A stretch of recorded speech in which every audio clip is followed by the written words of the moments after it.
ព្រ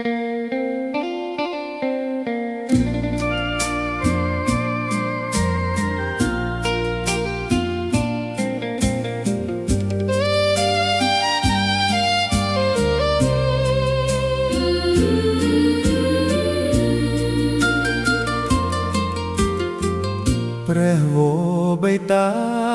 អម្ចាស់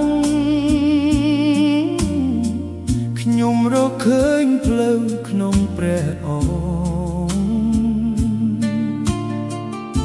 ជីវិតនឹងសេចក្តីពិតបំភ្លឺផ្លូវខ្ញុំមិនឲ្យងងឹតឡើយក្នុងព្រះអង្គខ្ញុំមានអំណរកម្លាំងនឹងការព្យាបាលសុវត្ថិភាពពេញលេញគ្មានអ្វីអាចដកយកទៅបានអ្វីដែលខ្ញុំមានសុទ្ធសាធមកពីព្រះអង្គព្រះអង្គស្រឡាញ់ខ្ញុំមុនខ្ញុំស្គាល់ព្រះអ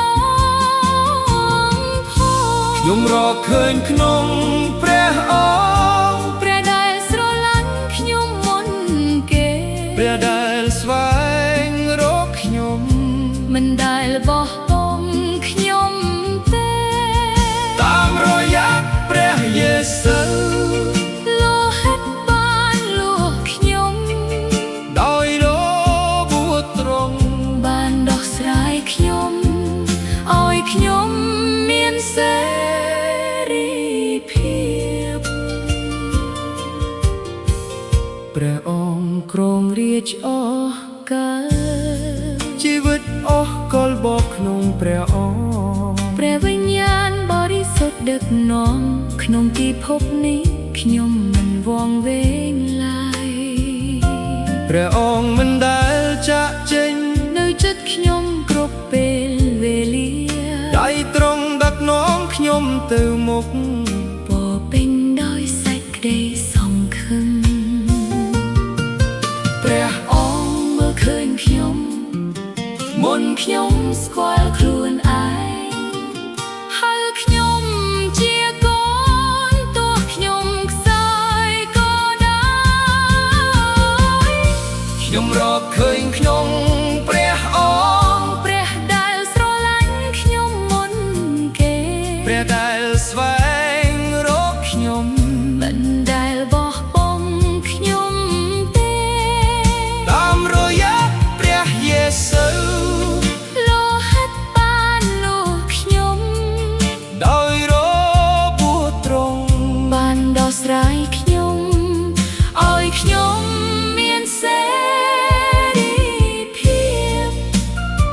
អរគុណព្រះអង្គព្រះបិតាខ្ញុំព្រះអង្គគ្រប់គ្រាន់សម្រាប់ខ្ញុំក្នុងសេចក្តីស្រឡាញ់ទ្រង់ខ្ញុំនៅ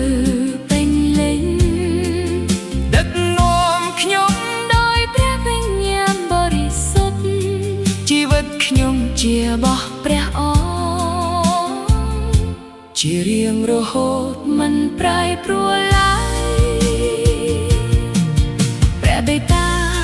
ខ្ញុំរកឃើញសេចក្តីស្រឡាញ់ពិតក្នុងព្រះអង្គកាយមួយគត់ជីវិតខ្ញុំមានអំណរកម្លាំងនិងសន្តិភាពអ្វីៗទាំងអស់មកពីព្រះអង្គដែល